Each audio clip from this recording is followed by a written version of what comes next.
Hey kids, it's Mike. And Katie. And it's episode 78 of Cup of Rad. What are we talking about? Today is part 2 of X-Men. RADnesia! The Last Stand and Wolverine Origins. X-Men Wolverine Origins. True. Today on Cup of Rad.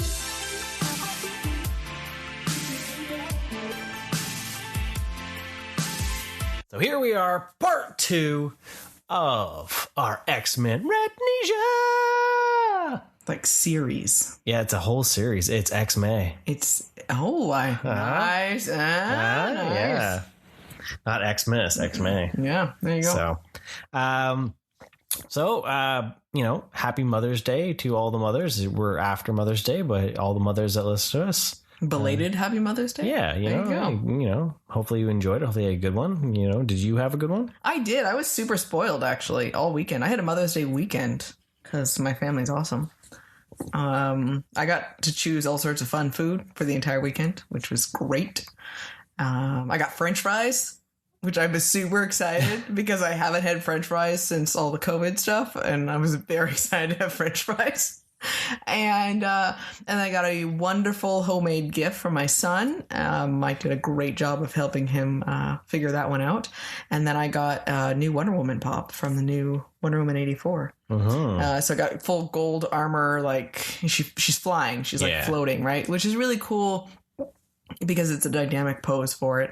And then I got my volume 2 of my Sailor Moon short stories. That's right. Kiddo and I hit up Toy Traders. Yeah. And we snagged you some Mama Day gifts. So then I was looking at the book, and then I instantly was like, I miss watching the cartoon. So I dove into some Sailor Moon Crystal because honestly, I want to look the original Sailor Moon series, but it's so slow. After reading the books first, I'm like, oh my gosh, when is this going to happen? When is this? Oh my God, there's so much filler. So I kind of wanted to just get to the exciting meat part. And potatoes. Yeah. So I'm like, I'm going to crystal it up here because, we watched so many episodes and Jupiter's not there yet. And we jumped right in and we're like, oh yeah, just like the book. Bam, she's there. So, we watched some of that. And I played my Sailor Moon dice game this weekend. So that was super fun. Apparently I need to hashtag this episode Sailor Moon. Sailor Moon in it. Apparently. Yeah. Kiddo is actually it's been fun to play that game with him, and it helps me because then he actually does math and everything. So it is really cool because it is a learning thing for him, and he does actually good job playing it. Yeah. He had beat me. I think he actually beat me both rounds. No, wait, I beat the first one, but he put up a good fight. There was a whole match. It was the cats versus the pink Black Lady, and I was super surprised that he put up such a fight. I was like, I got this, and no, it went all the way till round 5. So, but it was really fun. Nice. So that's good. I'm glad that you had a good Mother's Day weekend. I read while you guys played your video games. Yeah. Oh yeah, and I got new Sims. All the expansion packs are on sale because of all the quarantine stuff, I think. Because as soon as that happened, everything has just been on sale. It's only normally like that around Christmas. Yeah. So I've been, I don't buy Sims expansion packs for full price because it's a waste of it. Most people don't try to buy full price. Well, yeah, and I know that they go on sale. So Christmas, usually I get an expansion pack, right? And this time around, I bought the University pack. So far, I'm... Why do you think she did that? I'm pretty sure Simon knows. I wasn't at all thinking I could make a community group. Nothing of that sort. I don't know what you're talking about. And but I really like the additions to like the furniture and the clothes, especially for that right now. The university attending thing is still trying to find my way through it because I tried to do something and then it just all chaos happened, so I had to revert. And I'm trying it again now, learning from my mistakes for it. So we'll see how that goes. Nice. Nice. Yeah. I finished the Rob Paulson voice lessons book, which is his biography and all that, and that was really interesting to hear his story going from learning like everything it took for him to get into the acting, and originally wanted to be a face actor, and then how it all transpired in him getting into cartoons, and then eventually getting through his throat cancer and all that kind of stuff, right? So definitely pretty wild. One part what I thought was interesting was when he was talking about going to the Starbucks where we ended up meeting him. Our infamous Starbucks. Yeah, infamous. And it was just weird reading like him talking about it multiple times and all that in the book. And I was like, that's the one. I've been to that Starbucks. Yeah. I'm sad the whole chapter about meeting me was redacted. Right? It's disappointment. So.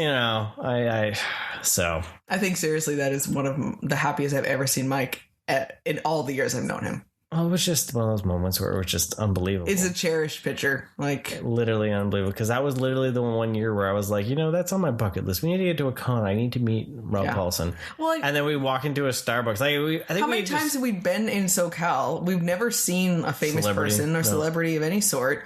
And we just happen to be randomly waiting for our coffee. And one of the people that is like huge on your list just is there. And I'm still just flabbergasted that the universe aligned for that. Yeah. That was I can't believe it. One of those insane moments. So we're here to talk about X-Men. Yeah. And why we're here talking about X-Men is because we did say it's X-May. And we're going through all the X-Men movies this month, checking them all out, doing our RADnesia, and giving Kiddo his first due into that world because we're still going through the animated series. This section deserves beer. No, it does.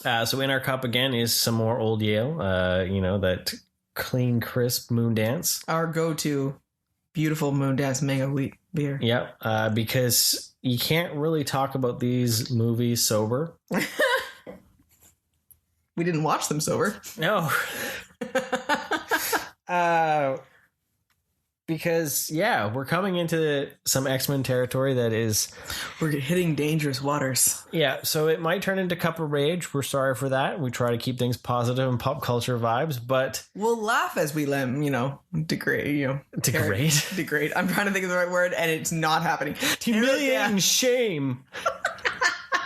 I'm sorry, Hugh Jackman. Those are all the words that happened. I don't know. But... so X-Men The Last Stand, the third X-Men movie in the franchise, a movie that was rushed into production because of the popularity. Bryan Singer left to go do another infamously bad movie, Superman Returns. And I saw on some trivia that he regretted that he went to that too. He wished everyone regrets that, except for we got Brendan Roth, and Brendan Roth is pretty dope. He was a good Superman. The movie was awful. Yeah. Anyways. That's a different comic. That's a whole nother problem. So that Brett Ratner stepped in. Yeah. Brett Ratner is famous for the Rush Hour series, Tower Heist. And speaking of that, literally after we'd watched this movie, we watched the episode of Community where Shirley was talking about how much she loved Brett Ratner because he's a genius on the level of Spielberg. You're a bad person. The joke was just so perfectly timed in our world. I was like, Mike, oh my God, this is actually happening? Right? Avid looks like his head's going to explode. When I was hearing, I was like, what are they saying? I might need to stop watching this show if someone doesn't shut her down. You're a bad person. Oh, speaking of, I'm going to tangent away from X-Men. We're going to go back to Community. That's our world right now. But they have a bit of a podcast YouTube show with Joe McHale and Ken Jun. And they've been talking about different things. They had a whole cast back and they were all talking about little stories and all that. So that's something to interest. It's called The Darkest Timeline. That's awesome. So... oh my gosh, that's even better. There's 8 or 9 episodes. They range between an hour to almost 2 hours. Oh wow! So I did find it's on Spotify as well. That's cool. But you watch on YouTube, then you get to see them interact with their. Oh, okay, their so it is a video one. Yeah, nice. as well. So that was kind of funny to see some things in there. One thing I thought was hilarious, and I'm just gonna drop it, was that apparently during the show, Donald Glover pretended to be a hobo. Of course he did. And he kept trying to suck Joe McHale's dick and using lines like, the government have made dicks illegal, so you can hide it in my mouth. And that just goes our clean rating right there. That just made my day. and made me love the show more. And the fact that the cast had that kind of relationship. Yeah, exactly. And then there was also a story about they had a possum on set. Because they were very poor. Apparently. And then, that's when Donald Glover realized how poor of a show it was. Yeah. And then Joe McHale talked about how he had heard rumors about Zoe Deschanel's New Girl steam cleaned before or after every episode that they did to help against A, ghosts, and B, to help her sinuses. And he's like, we have a possum living in our props room. Like, can you help us out here? So yeah, that's something to check out if you're a fan of that show for sure. Nice. Random tangent. Well, not totally. It was not random. Every episode now includes a small community segment. Right. We've just started season 4. We kind of hit a bit of a lull. Yeah. It wasn't the same feel the first episode, but we'll probably blast through it. But Rick and Morty was on our PVR. Well, there was things that like Riverdale, the finale was on for Riverdale and Bob's stuff Burgers. like that. And so it's like, well, we need to kind of catch. And, we're trying to listen to our son, the fact that he's like, guys, watch your PVR. Yeah. Oh my goodness. So we watched a lot of Bob's Burgers. Yeah. There's some hilarious episodes there. Oh, yes. Not being able to poop in public. I'm sure there's a lot of people that can understand that. Yeah. Or are you just some of those people that can poop anywhere? Poop anywheres. You pooped in a bucket, Linda. You poop in a bucket once. This is what you get. So X-Men. Back to X-Men. So X-Men The Last Stand. X-Men The Last Stand is basically the movie version of The Dark Phoenix. And, are you sure about that? And The Cure. The Cure came from more modern comics. It was something that was done in the Joss Whedon's Astonishing run, which was like right at the same time, pretty much. Like it was weird timing. Wow. So like they just wanted to ram that thing in there. And I think, I remember watching the movie and being like, damn, that wasn't good. Yeah. Right. Back in the day. And we actually saw it together. Yeah. That's how old it is. That's how old we are. But remembering that it wasn't the greatest X-Men movie. It was like a really sad way to end the series feeling, right? It's like, really? That's what you ended with? That's what you tied it up with? Right. Well, and also, too, we read, because of the Rush aspect, that was another reason why Cyclops just kind of disappeared into nothingness. Yeah. And Mystique was written out of as well, because both of them had scheduling conflicts because of the movie being rushed. Yeah. So they had to just write them out of the movie. So they weren't even given decent, And they really did Cyclops dirty in that movie. So bad. Like, I'm really angry about that. They went ahead and they just made him like full on dick mode, and then like you don't care that he runs off, and then he gets an off-screen death scene. Right, he gets off screen, and then Wolverine finds the glasses, and then as soon as Storm yells, it's like, oh, forget about the glasses. He doesn't even have them in his hand still. That's how much they hate him. It's never even of like what happened. Okay, we found Jean. Maybe we can find Scott. Yeah, no. Or even when Xavier confronts him and is like, what have you done? Why is Jean running away? And Wolverine's like, I think she killed Scott. Xavier's like, whatever, bitch. Yeah. And I want to know, too. Okay, so he can find anyone. Why did he not look for Scott immediately? Because apparently that's how much even Xavier hated could have movie. been like, whatever, we're good. I was disliking his attitude anyway. Like, it was just like, what the hell? It made Xavier seem like a really bad guy in that movie. Yes. Like he was. Well, between then the anger that you feel because you have no real explanation or feeling for what happened. Yeah. With what you learned when you did with Jean. Yeah. Until it's too late, and then you realize, like, well, shit, but Xavier was right. Yeah. But at the same time, he doesn't really get any redemption for it. He's just like, he does that weird creepy old man smile when he's about to blow up and he looks at Wolverine. He's like, I like your muscles, and he explodes. That's how he looks. I was thinking more of like the told you so. Like, oh, okay. He looked more like, this is going to my spank bank. That's so wrong. What happened? Well, you said we already got the explicit, so we're just gonna ram that right into the ground.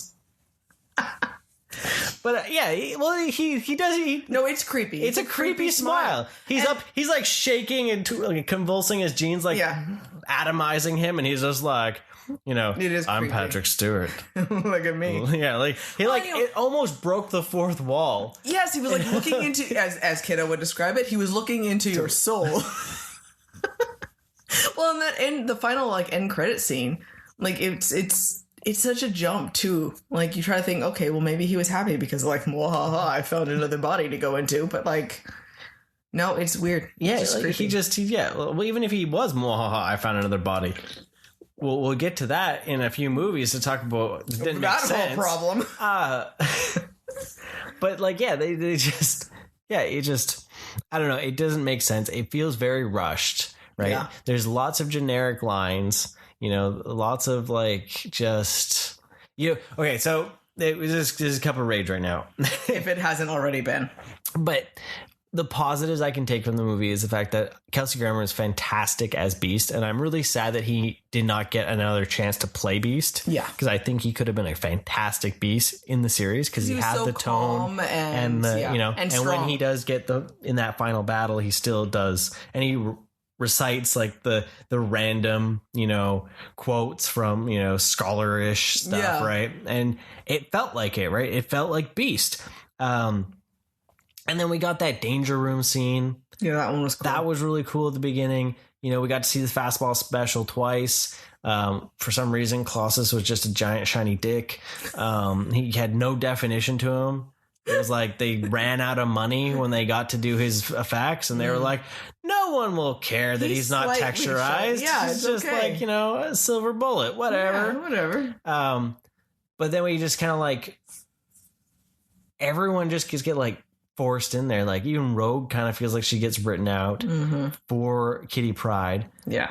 Now Ellen Page I think did a good job of Kitty Pryde, but this is a third actress to play Kitty Pryde in 3 movies for the first time she's really spoke, right? Except for like Professor, right? Like, so kind of weird. But yeah. Well, Storm was really weak in this movie.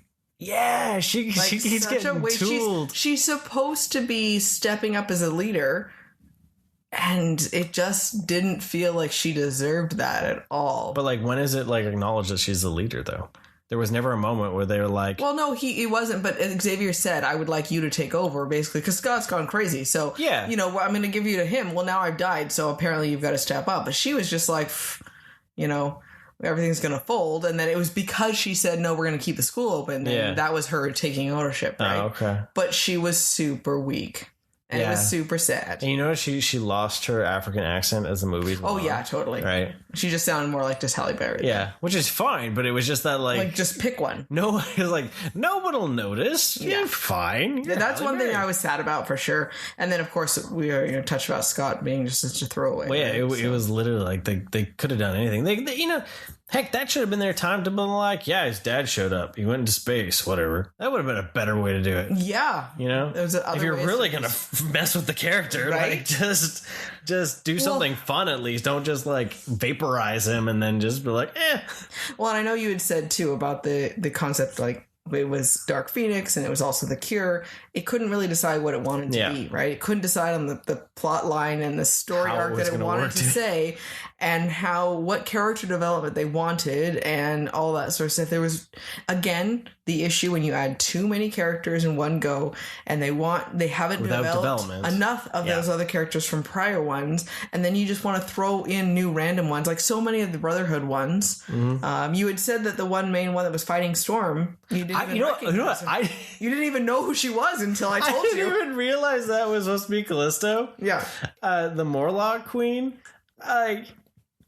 You're like, even what? Back in the day. Like, because I don't even remember them ever saying her name or anything. Yeah. So, like, I don't know. She had, like, an eye patch and looked like a punk rocker back in, like, the animated, like, she had tattoos, Mike. And it was totally the same thing. She didn't have an eye patch. No. You give the girl an eye patch, and then I've been like, hey, wait a minute. I recognize that. Yeah. That's kind of a distinguishing And then feature. the fact that they all had Omega symbols, I was like, is this supposed to be an apocalypse tie-in? Yes. Like, right? Like, but there's just, it didn't go anywhere. Yeah.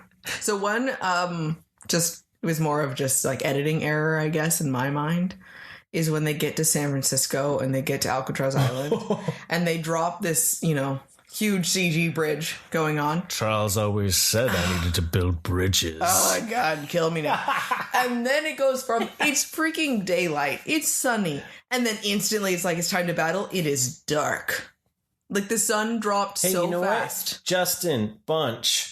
Does the sun do that? Does it go that quickly in Southern Cal there, or Northern California? It does not. I know this. Does it? Does it go in 1 second? Is it like sunny? There was no dust. It was sun to darkness, and I'm like, what the hell is this? It was like, well, no, it looks cooler this way. So we have like.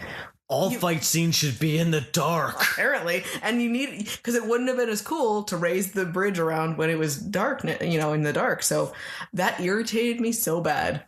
Well, okay, even that's the whole scene. When he was walking down the bridge and then the people lock their doors. Oh yeah, that just smiles at them. What is this? Like you had 2 seconds of film that you used there for a throwaway joke. How did that not get cut? And there's other things you read that got cut and you're like, but why? Yeah. Why did you keep the lady locking her door? What was the point of that? The dude is throwing cars around. Locking your door is what makes you feel safe? I'm sorry, but if I was your husband in that moment, I'd be like, bitch, you're stupid. He would. So, okay, big, huge, end battle with the crazy swirlingness, and Phoenix is just what's up with the twirling in this one though. You notice how many times twirling. Storm and all that they she's a tornado, man. She's just channeling her. I like how you're trying to justify this crap. No, I'm not justifying. You're literally having your moment where you're like, well, she's got weather powers and she can spin like a tornado. You're like, no, because I'm saying it out loud and being like, this is ridiculous. But yeah, I don't get why. Why does she spin? Why doesn't she just use the power and create tornadoes to spin? It makes more sense because she's putting herself not in danger, right? Right. That's the whole Instead point of it. Spinning towards the electrical. She uses weather to create weapons for herself, not her own body itself. Yeah. Yeah. Yeah. Oh my goodness. Yeah. There was a bowling sound in the movie. Oh yes. I never noticed that before. That was spectacularly bad. When the Juggernaut was running through people, it actually was that sound that a bowling ball makes when it hits bowling pins. Oh, so this wonderful line of the I'm the Juggernaut, bitch. I'm the Juggernaut, bitch. Oh God, it was so horrible.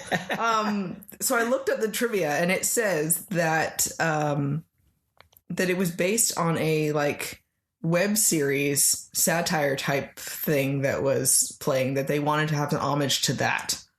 Really, that's what you needed to have? And it was almost kind of mirroring and making fun of the X-Men animated series. Yeah.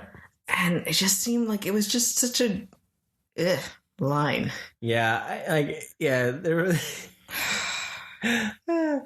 was just a lot of bad in that movie. And I try to it's not, okay. It's a bad movie. Can you say with straight face? It's a bad movie. It is. There are some moments. It's so disappointing when you think about it compared to the others. After watching the other two back to back, then you watch this. You watch them all together and you're like, no, shit, this one really was bad. It was a complete disappointment for the trilogy. Yeah. It ruined the series for it. Oh, yeah. Well, that's why they didn't make any more. That's why they rebooted it. Yeah. Right? Sure they did. That's rebooted it. We'll get to that later. Oh, this is what's happening with this movie. Can you imagine future podcasts? I'll just let you sit on that one for a moment. But you watch the first two, and they, even though they had some corny lines and some corny fights and all that, still pretty solid movies. Yeah. Right? I still actually really enjoy them. Because they're relatively focused on characters. Yeah. Too.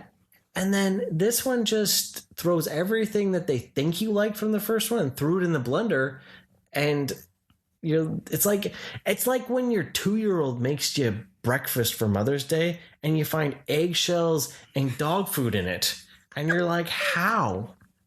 Why is this here? Right? How did this get in the blender? But it shouldn't be here. Nice. Yeah. That's how it felt. You want to like it because there's things in it that are good. Well, you have a good time with it. I like some of the intensity that Gene shows, and it's an interesting take on the unstable aspect of her mutant ability. Being common accurate or not, I understand. But just within this movie itself, like, some of it is really cool in the way she reacts and everything. Yeah. But at the same time, like, it's so overdone, and it seemed... It was so impossible feeling for so long. Yeah. And I do like that Magneto was basically like, oh shit, what have I done? He at least finally realized that Xavier was right in that concept of it, because Magneto only for a moment though. Only till Xavier explodes, and then after that he was like, wait a minute, I can use this. Well, yeah, but that's the what one thing that is nice is it shows with Xavier how freaking crazy he is and how much of a bad guy he really is, because it was still... The mutants have to fit into his bubble and follow his rules, and he wants to come to claim that people shouldn't control them or shouldn't make choices for them, but all he really means is they need to be controlled by me or have their choices made by me. And he doesn't really want pure freedom for anything, you know. But he can't even decide what he really wants. You can see how broken he is with that. Yeah. But see, that's all story that should have been told then, without just being like us to guess about something and being like, this could have or possibly been the direction they were going with this. Yeah. Not the like having to fill in our own holes and our own everything to be able to be like, okay, it makes sense now. I can enjoy this. Right.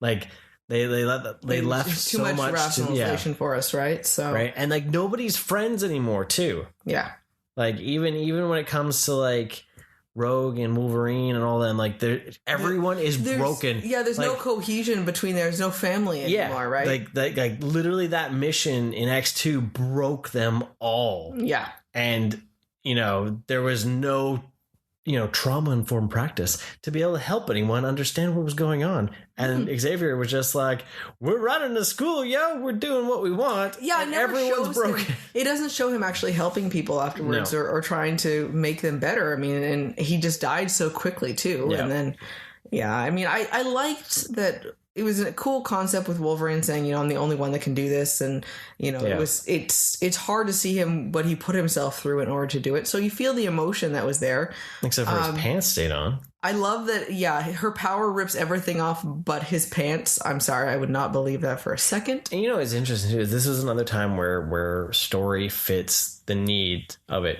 Not saying I want to see some like Australian, Hugh Jackman dong, but, but even just the fact of how fast his healing factor was working. Yeah. Where it worked so much slower in other parts of the movie. Yeah. Or like... Because, I mean, it was literally ripping him to pieces. And it was bad. Right? But like then he got like knocked out at one point. And it was like... Yeah. It makes no sense. Again, his healing factor works at exactly the speed that fits the story. Yeah. Yeah. So... And I don't understand how she also could not... tell what his plan was. She can literally read minds. Well, I think though there was that part. Oh, she was supposed to say that because she's broke, and she said, help me. Yeah, she said multiple times that he should kill her throughout it. So I mean, that was there, but it was not enough to redeem the movie at all, and that was sad, right? So no. So when we were talking about Takedo and stuff like that, he really thought it was... he said it was a good movie. I'm not sure if he was. I think he was saying that to play Curtis. It was like, yeah, we watched it. Yeah. He liked seeing the power and all that. Well, sorry, he said he liked the second one the best. He's like, because this one was corny. That was one of his notes. Yes. This one felt corny. He liked seeing Magneto's power. He did like the moving of the bridge. He did, because he thought it was really cool to see that power in it. But he... well, then all the cars being thrown everywhere and all that sort of stuff, right? Yeah. And he thought it was pretty insane to see how powerful Phoenix was. He mentioned it reminded him of Thanos, so I thought that was kind of funny. Yes, because the dusting and everything like that, yeah. So... But yeah, that was as a RADnesia. Well, it actually doesn't technically fit in a RADnesia category because we didn't like it the first time we saw it. So we didn't, but I think we've. But this one, this viewing of it never. It wasn't like the nerd rage was gone from the first few times we watched it. Yeah, it still fueled the disappointment. But you know what, I was I was going into this hoping that I liked it more than I remembered. Sadly enough, I think I have found more things I dislike about it. So there is that. There is that. And I think it's because we watched X and X2 right away. Yeah. It really makes this one stand out of how bad it is. Yeah.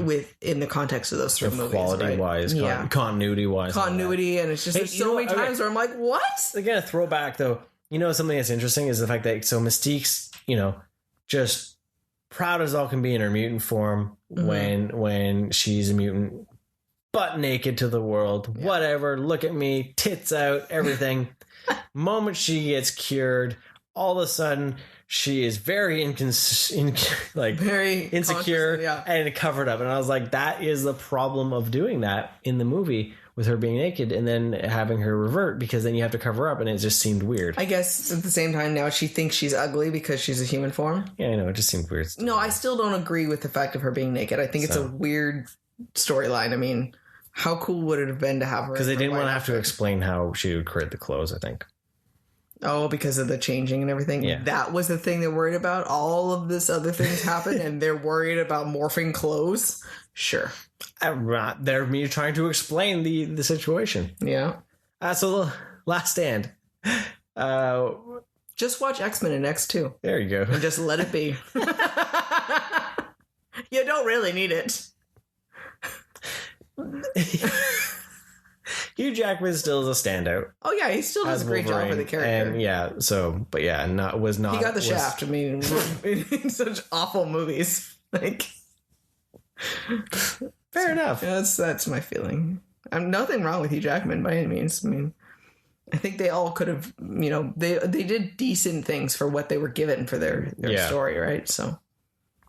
Okay, I think we've beaten The Last Stand enough. Yeah, I think so. I think we should move on. So the next movie in the X-Men universe that we're going to be tackling is X-Men Origins Wolverine. The stink I am getting because I forced her to watch this movie on Mother's Day is hilarious. Mm-hmm. It's a good thing you spoiled me in other ways. So this one here is supposed to be, and when it came out, I was all excited. I was like, Hugh Jackman's coming back. He's going to play the Wolverine. Movie. It's going to be just a Wolverine movie. There's going to be amazeballs. Tells the origin of Wolverine, going all the way back to, 1885, right? And going to tell the story all the way until he gets his claws, his adamantium claws. And I remember going to that movie and being disappointed. So another RADnesia.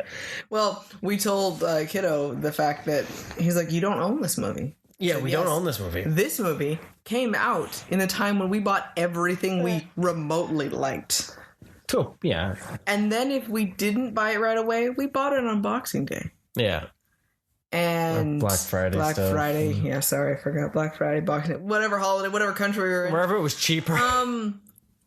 We $5. Never purchased it. No. So just letting you know, that was the type of thing we felt for it. So this was our second time watching it. No, it's not. I'm just joking. Because ironically, I got in a Facebook memory of when I watched it one day when you were working. And I just live feeded everything I hated about the movie. And I remember a friend messaging me like, you should have warned us because, oh my goodness. So here we go.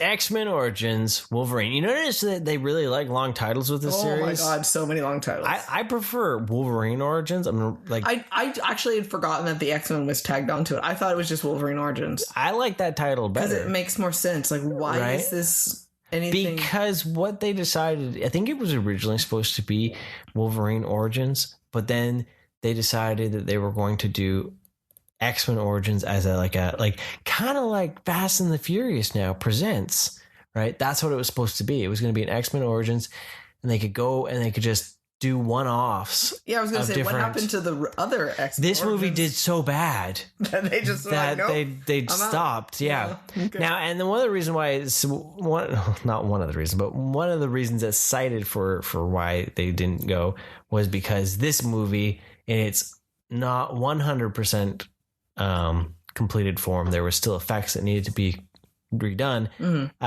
was leaked in its entirety.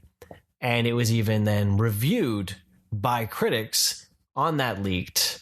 Oh, wow. And I believe that's why they didn't finish some of the effects. They just were like, whatever. People already say it's crap, so...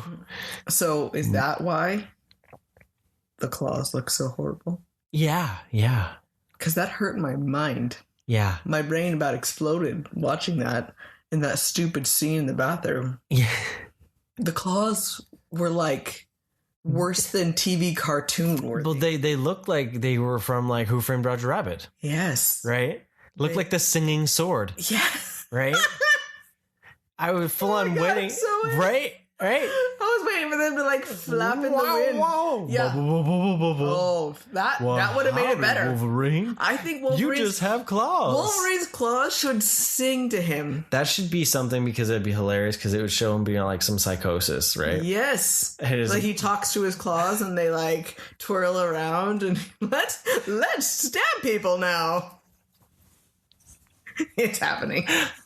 Why don't we do some shanking today, Wolverine? Snick, snick, snick. Well, that's what they asked for when they made such horrible CG. I don't know why they didn't use the real ones in it, like what they've used for the past movies. It totally took out the coolness of it, that it would have been like, I have, blades on my hands. Yeah. No, it was just like... Oh my God. Yeah, it was really weird because they were so cartoony. But on a positive, you know what? I actually rewatching this, I like the movie up until he escapes from getting his adamantium. Mm-hmm. It's actually, I was enjoying it. Like, I don't remember enjoying it as much as I did. I like all the movements from time and showing how long he's lived and what he's gone through. I really like that. Yeah. Like I when I was rewatching, I was like, you know what? Why did I always give this movie such a hard time? Right? Because the end just ruins it all for you. It just bends you over, and it's like, nope. It doesn't even give you a spit. No. Or dinner. It's just like, this is how it's happening. Yeah. He walked into the wrong bathroom, bathroom, and so I mean, it goes. Yeah, I think I did like the beginning or most of it there, and it had good drama. You felt for him. Yeah, you felt for the other mutants. Mm-hmm. Gambit was he wasn't there until after the claws, though, right? After the adamantium is when Gambit showed up. You're right. So it's literally after he got adamantium and escaped from Alkaline Lake, which suddenly was not where it was. Yeah. But you're right. And then everything went down. And then it just went to hell. Yeah. It's like, they tied you up, coked you out, and just went to town on you. I like him walking away in an awesome walk away from the explosion, from the helicopter. Oh, the snap zoomy, like... that was like... slow-mo explosion walk. Stereotypically awesome. Like, just... slow-mo from an explosion. Yep. We don't look back at explosions. We just walk forward. Kiddo was not happy with Gambit. Oh my goodness. Because he's really grown to like this character from the cartoon. Yeah. And he was just like, this is not... He liked the actor except for when it came to his power showing. He wasn't okay with that. He's like... I think he's trying to be nice, though. I know. He was definitely trying to be nice. He was really disappointed because he's like, they're just... It's like more of a telekinesis. There was no energy about it. Yeah. He was just... Well, he could make the cards float. Yeah, it was more telekinesis, right? Yeah. It was just him controlling... It was like he had magical card control powers. Yeah. Like, in his staff, he could just like... pop that tip a bit for some energy. I like that he was vaulting and like climbing and strong enough to climb up the wall with the little... Yeah, suddenly he had super strength. Yeah, and he was like walking on the wall too. He was like Spider-Man. Put jamming his staff into the brick as he went up the wall. Again, a power just to fit the story. And then, run sideways, like, hidden tiger, crouching dragon or whatever. Yeah. Like, just that, like kung fu ninja style. Motion, right? Yeah. And then Wolverine gets super chopping speed. Oh, God, that was so bad. The stupid ladder. Super chopping speed. And I remember this from when I did it a few years back, and I did the whole, it's like 6 years now, but... he cuts the fire escape off the wall as Gambit's climbing, and he just goes to town, and the film is sped up as Wolverine is slicing that ladder. Because you're like, yes, it's super chopping speed. I look up, I'm like, what the hell is happening? Yeah, super chopping speed. It's so bad. Yeah. Yeah, and then there's Deadpool. Oh God. It hurt every single time he was on the screen. I mean, it was bad before, and it was 5 million times worse after the Deadpool movies. I just... It's so horrible. You really wonder who said, hey, this is a good idea. Yeah, right? Who approved of this? Like literally, like... Because they don't even the characterizations after he gets the claws. It's like a different producer stepped in. Yeah, it's like they lost the director and the producer and everything halfway through the movie. Yeah. And we're like, well, we'll just figure this stuff out. Yeah. It gets all shiny and flashy and over the top. Yeah. It tanks after that. I mean, I can't believe that Deadpool had swords that come out of his arms. I mean, full swords. That alone, where does he put them? His forearms are only so big. Maybe that's why because when he was standing there, his arms are always down. Straight. So he can't do anything except for when his swords are out. Yeah. Because what's the point of it then? Right? Then why have the swords? Okay. There you go. And then what mutation is that? Yeah, I don't know. Like, I guess they're trying to say that it was based on Wolverine somehow, but how? How do you implant swords like that and force them to grow whatever that was? Because that also doesn't fit with Wolverine with the sheer size of it. Yep. How do you... That's a big mutation to create really like Mortal Kombat. All the mechanics of shooting something and retracting it back and forth from your arm. Like... The science part of me, like, I can accept a lot of the mutant aspect. This has gone too far. Well, then they show that they were like, they took out Scott's eyes, but yet they were still there. Because Cyclops shows up for a moment in this, right? I don't understand, too, if he has a healing... I guess, did they sew his mouth shut and then give him the healing ability? Well, they never explicitly say what Wade's power was. If he was a mutant, it doesn't make any sense. He just likes his swords. I remember that after watching this and seeing Green Lantern, I was just like, you need to keep Ryan Reynolds away from superhero doing movies. These. I don't know, right? Like, so what magical thing we lucked out with Deadpool. And then full control. Let's not forget that his laser eyes work while his head is also detached from its body. The laser eyes are that powerful. Yeah, they don't turn off. They just keep going. They just keep going, and they slice through it as they fall down. Yeah. Oh, and then the bamfing. Oh, he bamps. Oh, but he also, when he uses blast for it burned the diagonal. Oh, Deadpool yeah, it made the Deadpool mask on his face as he did it. I mean, so if it was also, again, question, if it was burning him like that, it should have gone away. So does he repeatedly burn the Deadpool mask and then heal from it? No, it was still there in the end credits scene. It does not make any sense. It'd be like, no, okay, I have a feeling that this is probably a cool look. I'm going to stick with this, and I'm going to turn off my healing power. Just enough right there to keep this weird pseudo, burn face on. Sure. It's so horrible. And then you see all this, and you forget about the good part of the movie because you're left with this utter crap. Yeah.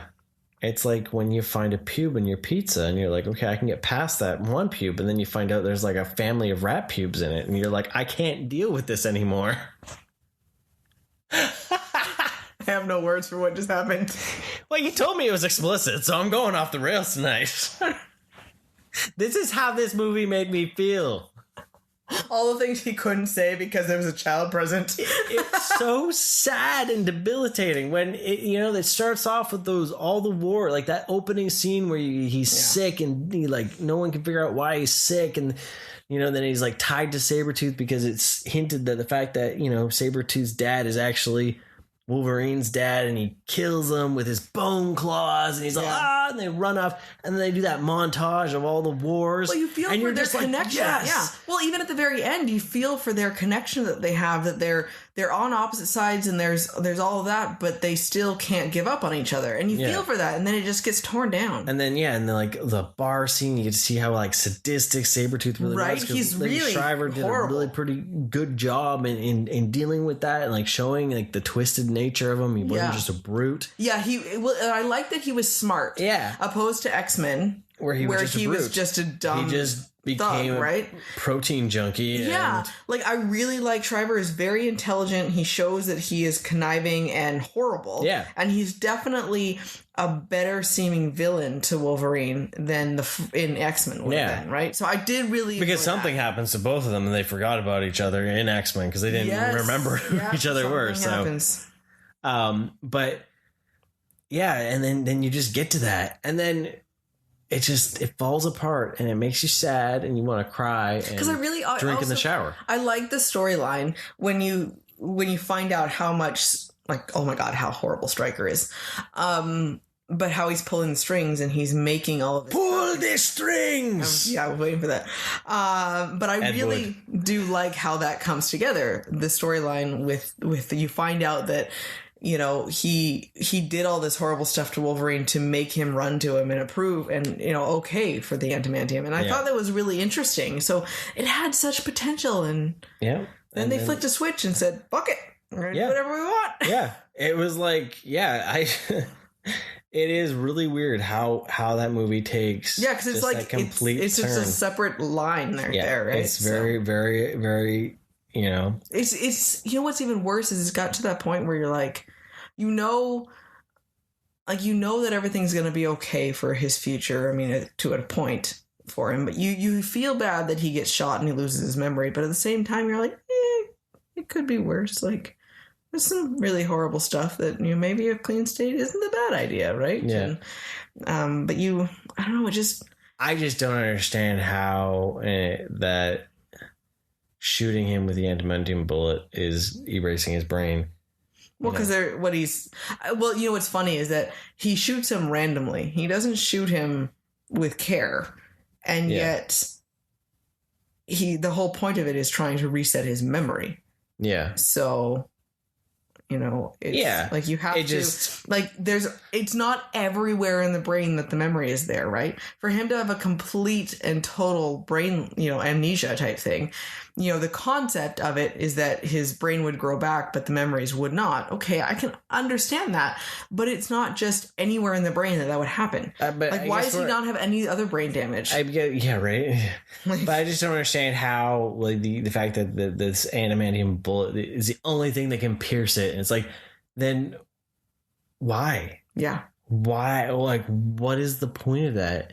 Yeah. You know, if you know, someone comes up with an adamantium sword and boom, she's, you know. Well, it's the concept, I guess, no different. I mean, in our real world, diamond can only be cut by another diamond. So it's that idea, right? But yeah, then he's not actually indestructible. If that's the case, then why have they not taken him out before with a sword like that? Right? Like, yeah. Just make a sword then. Like, oh. Yeah, I don't know. Just it left you with a bad taste. Yeah, it did. It did. That's why I'm drinking beer. It was sad. Right? That's why. Because it's just... It was not, you know, but there's so much good at the beginning. Like, it's almost like you should just watch the movie until he escapes and then turn it off. Yeah. So Kiddo really liked the war fades. That was I think that was his favorite part of the movie, was he liked seeing all of that and the actual cinematic aspect of it. Yeah. All that continuing. And then he's like, there's major continuity issues in this movie. He saw it. And he did not like Gambit's power, like we'd already talked about. And this was the first one he flat out said, no, I will not watch that again. Like, he at least owned it, at least. He was like, no, you're not going to make me watch that again. So what is your recommendation for people with X-Men Origins Wolverine? I don't want to watch it again. I say watch it until he gets his claws and jumps out. And then be like, you don't need to see the rest of it. Yeah. Just know that he loses his memory at some point in the future. Yeah. Yeah. Because you know what? I'd be curious to see. Like, watch it and let us know if you also see the giant line that says it's a different movie. Right. So there it is. Cup of Rage. Part 2 of our X-Men rewatch. Yeah. Join us next week when we step into X-Men First Class. I'm very excited about that. And the Wolverine. I'm not excited about that. Really? Yeah. I like that one. Really? Okay. Huh. No, I don't. See, I don't know how things are different. Weird. There might actually, it might be one of those ones again, though. I liked a lot of it, and then some of it just ruined it for me. And that's what I have. The end, again, ruined it. And that's what I have in my head, right? Yeah. So maybe it's going to be like these other, like with X-Men Origins, where it was like a lot of it was really good, but in my head it's tainted by the end of it. Interesting. It's a long weekend, so I don't know if we'll throw in another. We may or may not. But we'll save for 2 for sure. I'm excited about First Class though, because will I still enjoy it though? Because I really loved this movie when it came out. So that'll be the curiosity. So it'll be interesting. So that has been another week of Cup of Rad. One thing I got to say is that Adam Neeson over at Spit Roast Podcast, he was saying he needed to take some mental health stuff and all that. And we're here for you, buddy. You just take care and be awesome. Yeah, definitely. You always do. So, the world's definitely different. You got to check on your friends. Everyone, you got to check something once in a while. Yeah, just shoot them a message and say, hey, what's going on? And just be anyone really. Just got to make sure people are okay, So, be good, be excellent. Stay rad. Thanks for joining us, everyone. Have a wonderful day.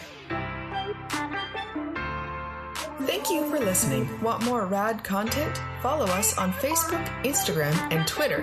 And don't forget to subscribe, rate us, and leave us a review. And remember, be excellent to each other and party on, dudes!